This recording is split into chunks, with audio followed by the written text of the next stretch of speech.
Et voici, comme désormais chaque matin, le premier journal d'information sur studiocalita.com.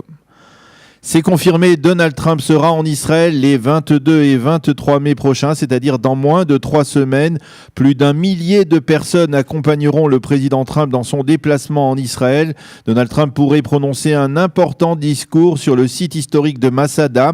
Il devrait également se rendre au Kotel, au mur occidental, ainsi qu'au Yad Vashem et au mont Herzl. Le président américain entamera son périple dans la région par une visite en Arabie Saoudite. Ensuite, il arrivera donc en Israël et d'Israël, il se rendra à Rome pour une rencontre au Vatican avec le pape François. Une manière pour le président américain de visiter d'un seul trait les 3 pays identifiés aux 3 religions monothéistes. En Israël, Donald Trump rencontrera le président de l'État, Reuven Rivlin, ainsi que Binyamin Netanyahou et le président de l'opposition, Yitzhak Herzog. Il sera l'invité d'honneur d'un dîner de gala le 22 mai au soir, probablement en la résidence du Premier ministre. Enfin, on sait également que Donald Trump sera accompagné de son épouse Mélanie, de sa fille Ivanka, qui, vous le savez, est convertie au judaïsme, et de son gendre Jared Kushner, qui est un juif pratiquant, outre le fait qu'il est le responsable du dossier israélo-palestinien dans l'administration Trump. Sur le plan politique et diplomatique, justement, on estime que le président Trump pourrait profiter de sa visite en Israël pour proclamer, à la veille du jubilé de la réunification de Jérusalem, que les États-Unis considèrent désormais que Jérusalem est la capitale de l'État d'Israël, ou plus spécifiquement, Jérusalem-Ouest deviendrait donc officiellement, serait reconnu par les États-Unis comme la capitale de l'État d'Israël. Par contre, il ne devrait pas prononcer, le président américain, annoncer le transfert de l'ambassade américaine de Tel Aviv à Jérusalem, comme beaucoup d'Israéliens, en particulier dans le gouvernement israélien, le souhaiteraient.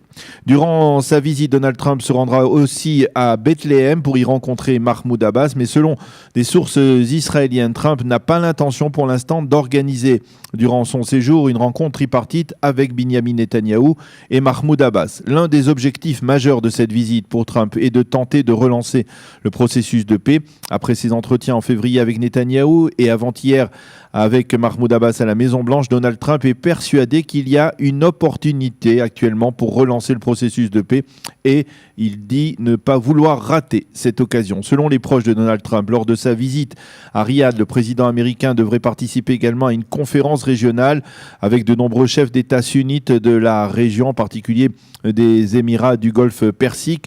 La maison royale saoudienne qui a publié hier un communiqué qualifiant cette visite d'historique. Il semble que le président Trump veuille également impliquer l'ensemble de ces pays dans le règlement du conflit israélo-palestinien. En marge de l'annonce de la visite de Donald Trump en Israël, on connaît désormais le nom du nouveau conseiller spécial du président au Proche-Orient. Il s'agit du colonel américain Chris Bowman. Bowman n'est pas un inconnu en Israël puisqu'il faisait partie de l'équipe des négociateurs américains mise en place dans le dossier israélo-palestinien par John Kerry dans l'administration Obama. Nouveau développement en Israël dans l'affaire des cadeaux que le Premier ministre Binyamin Netanyahou et son épouse auraient reçus d'Arnold Milchan, le richissime producteur de cinéma israélo-américain et apparemment d'autres milliardaires.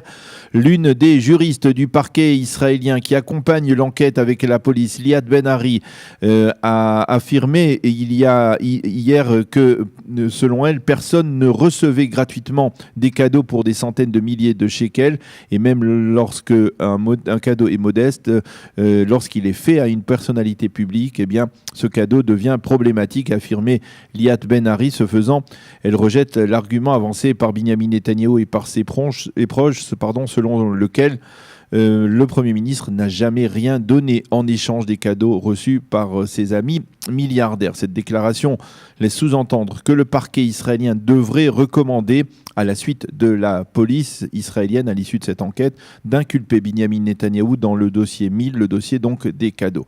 Réaction du Premier ministre et de son entourage à ces déclarations de Liat Ben-Ari: il n'y a aucune base juridique prouvant qu'il y avait quelque chose d'interdit dans l'acceptation de cadeaux de la part d'amis du Premier ministre. Poursuite de la grève de la faim de plusieurs centaines de détenus palestiniens à l'initiative de Marwan Barghouti, l'ancien leader palestinien qui purge, vous le savez, une peine de réclusion à perpétuité pour l'assassinat de 5 Israéliens durant l'intifada. La poursuite de ces grèves oblige Israël et l'administration pénitentiaire à prendre des mesures pour forcer les détenus grévistes à s'alimenter. Cependant, Comme le syndicat israélien des médecins refuse d'alimenter les grévistes contre leur gré, ou plutôt refuse de les alimenter de force, alors Israël envisage de faire venir de l'étranger des médecins qui sont favorables à ce principe et qui pourront alimenter les grévistes de la faim. Et puis pour terminer ce journal, on parle en Israël d'un nouveau projet de loi visant à ce que désormais la loi israélienne s'applique automatiquement à tous les habitants juifs de Judée-Samarie. Ils sont environ 450 000. Il s'agit là d'une initiative importante et presque révolutionnaire de la ministre de la Justice, Ayelet Shaked, en coordination avec le ministre du Tourisme, Yariv Levin, ce qui laisse supposer que Binyamin Netanyahou est également impliqué dans ce projet. La météo pour terminer, le temps sera ensoleillé pour ce Shabbat. Il fera aujourd'hui 22 degrés à Jérusalem, 23 à Tel Aviv et 33 degrés à Eilat.